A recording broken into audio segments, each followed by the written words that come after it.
அதுதானே சட்டு. கூட்டத்தை பாத்தியா?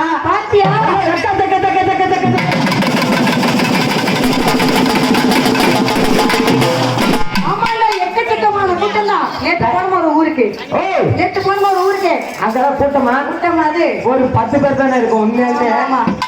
அந்த ஊர்ல யாருமே கரையாடுறது ரசிக்க தெரியாத ஆளாக்குறாங்க. ஆனா சும்மா சொல்லுவாரு, கலை நிகழ்ச்சியை ரொம்ப ரசிக்கிற ஆளு இந்த ஒரு ஊரா தான் இருக்கும். ஆனா கூட்டத்தை பாத்தியா? அருமையான கூட்டம், அருமையான வேணாம். யாரோட சட்டு, யாரோட செட்டி, யாரோட மேளம்? நாகத்தின் கீழ மாதிரி நல்லா இசை பாடி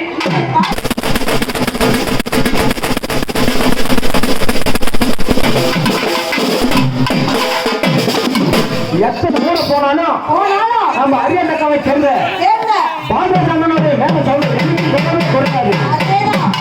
ஆனா சும்மா சொல்லக்கூடாதுமா, அட்வான்ஸ் கொடுங்க. யார்கிட்ட கொடுக்கணும் தெரியுமா? யார்கிட்ட கொடுக்கணும்? அரியண்டக்காவை சேர்ந்த